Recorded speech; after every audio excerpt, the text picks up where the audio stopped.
Welcome back to the YC4L show. I'm back. This your boy YC4L, here to pretty much give my game preview because it is set. They pretty much they told you what it was going to be from the beginning because everybody was hyping the Super Bowl anyway. They was talking about how there's been no team to repeat since these boys over here, and it's funny that they trying to repeat against these boys over here. So I'm gonna start off talking about the NFC Championship. That game was really funny because it started off like they made you think Green Bay was going, because Green Bay was just dominating. It was like it was a beat, and Wilson and the boys just couldn't do a thing. It was like Wilson kept throwing interceptions out of nowhere. I mean, it was just silly, just throwing interceptions every 5 seconds. I'm like, oh, come on, y'all, man. And then the very next thing, what did it was Marshawn Lynch getting into the end zone. No, my bad. Take that back. The kick punter guy, I don't know his name, but he threw a touchdown to the dude on defense, and then that just started everything. And then you heard, I think it was I said something about Troy Aikman. I think it was Joe Buck. Joe Buck said something about did you get it Vegas or something like that. I'm like, what are you talking about Vegas for? I'm like, is this supposed to be real? I just want to know what the heck is you mentioning Vegas. But anyway, to make a long story short, next thing you know, it's 19-20. Seahawks bounce back, and then it's 22-19. Buddy on Green Bay kicks a field goal, and it's 22-22. So we take this game overtime. Oh, and what did it was that onside kick. That's another thing too. It was that silly onside kick. My man on Green Bay know he had the ball, but just like a clown, the ball bounces out of his hands. All he had to do was hold on to it, but it bounces out of his hand, hit him in the helmet, and then my man on Seahawks defense gets it. Boom, that's a wrap.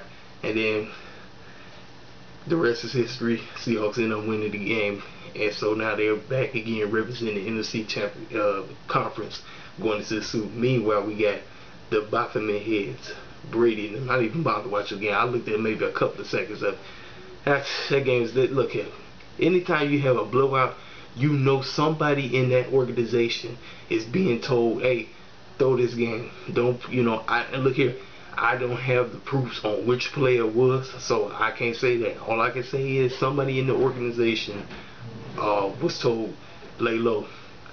We gotta let Brady get back there. We gotta let Brady handle his business. Now, we're going into the Super.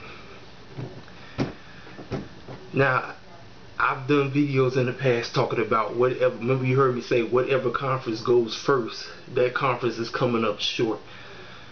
And I know the league love Tom Brady. They love him. They love that boy. That's their poster boy. It's like we gotta fix it for him to win every dang year. We gotta fix it for him. I'm going to get serious right now. I'm throwing the fixes in on the side. I'm about to talk about the spiritual right quick. My man Russell Wilson is a born-again believer. For y'all who don't know that, he's a man of God. He's a true man of God. Yes, he plays for Illuminati Gate, a team, but this man was working the law all season. He was hopping online, posting tweets, talking about the word, talking about God got something for us. Talk about our greatest coming, all that. I mean, just speaking. Even though he was looking like he didn't even have no business being a quarterback, he just turned around and boom. You know what I'm saying? This man was working the spiritual law. For y'all who don't know what I'm talking about he's working the word of faith. He was taking God's word that he was speaking. He was superseding the Illuminati. You see, the Illuminati is Satan. That's the devil. That's the man. The Bible says this: when it's impossible with man, it's possible with the Lord. And this is the only thing I can hang on, which will make me think they might just let Seahawks repeat. But again, like I said before, if your conference goes first, you finding a way to come up short. That's all I'm saying.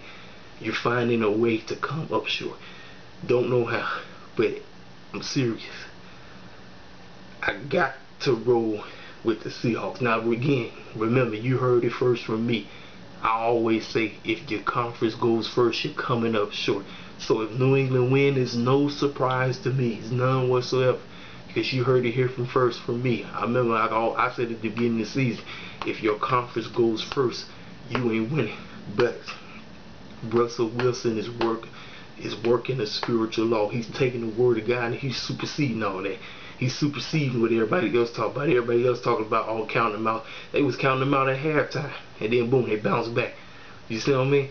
This is why Seahawks got a legitimate shot. Now I know Richard Sherman is on one arm, but obviously that's not keeping him back. And then I remember earlier during the season, the man who don't like to talk on the microphone, Mr. Beast Mode, Marshawn Lynch, was talking to his former teammate Michael Robinson, and he told him, he said, I'm chasing another one of these. And he asked him, he said, man, could you order me one? He said, man, you know I got your back. You know I got your back. You know I got you. So man, listen, people, I'm telling you, this was obviously the Illuminati feel they're gonna get a lot of ratings off of this, and I'm pretty sure they will. A lot of people love Tom Brady, and a lot of people is on the Legion of Boom bandwagon. So you know what, the media got so much to talk about, because they're gonna talk about the defense wins championships.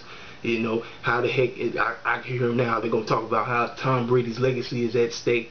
Every time he get to the Super Bowl, he kept coming up short, kept coming up short, kept coming up short. Well, this is the one where he can get it done. You know what I'm saying? He can do it. And listen, I can't stand it, man. I can't stand the New England organization, period. I don't like the organization for nothing. But listen, if they get it done, the only three cats I'll be cool with or happy for is Gronk, Revis, and Edelman. That's it. Everybody on their organization kick rocks, because it's all Illuminati. I mean, come on, let's look at it. You got the Mafia heads going against the Iron Horse. And yes, I'm speaking both sides. You see, I'm dropping in and out of the fixes in. I'm going real life to fixes in. I'm talking both sides. So people who come on my page and try to say, no man, you have no clue what you talk about. No, I do. I know exactly what I'm talking about. This garbage we're looking at, yes, listen. When we say the fixes in, we're not pretty much talking about like the entire game. No.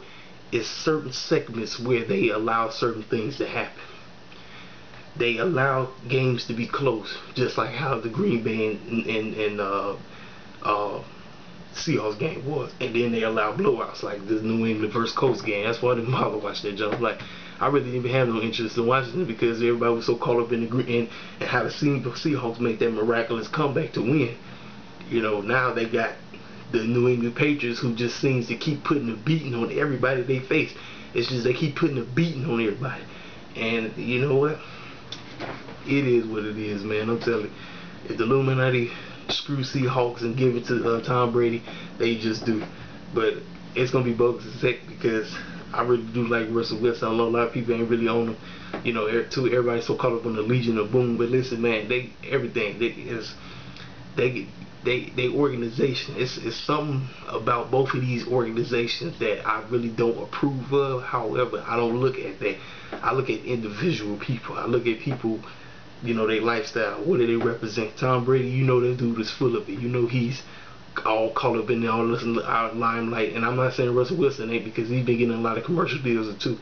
But the difference is, one man is serious about following after the things of the Lord. Because to be honest with you, all this football stuff, all this garbage is going to pass away. For people who know what I'm talking about, all this stuff right here is going to pass away. What's going to stand is, in the end, did you receive Jesus as your Lord and personal Savior? And you know, I know a lot of y'all trying to say, well, why you get religious? Listen, football is religion. I don't care what you say. People watch this stuff religiously every week, every day. They're addicted to this stuff. They can't stay away from it. They're always talking about it, trying to figure out what's going on, who winning, who's hurt, all this stuff. Every week, this stuff is a huge distraction. I'm just gonna be real with you. Like I said, it's no problem with you watching it. It's just when you allow this stuff to get carried away. This stuff is your driving force. This is what you live for. I live for football. I eat, sleep, drink. That's all people tell me all the time. I'm like, no man, you can't live on watching football all day. These clowns is playing. They rolling in the door. They rolling it. What you do? Yeah, think about it. What do you do? So, going into the Super Bowl 49, I have no clue. I'm rolling with the Seahawks, but I have no clue. The reason why is because, remember, like I said, if your conference goes first, you come up short. Every time it keep happening over and over and over and over. And they've been talking so much garbage about this gay ride Tom Brady all day. I mean, I'm getting tired of it. But Man, it is what it is, people. You tell me who you think they're gonna let win. You tell me if they gonna let the Seahawks repeat or if Tom Brady is getting his fourth win. I'm out. God bless. Appreciate you coming in, and the people who dislike it, hey, dislike it all. You won't say whatever you gotta say, but I just appreciate you don't, no profanity, and I don't have time to go into no arguments over if this game is fixed or not. We see it. We already know. You got your mindset. I got mine. Holla at your boy.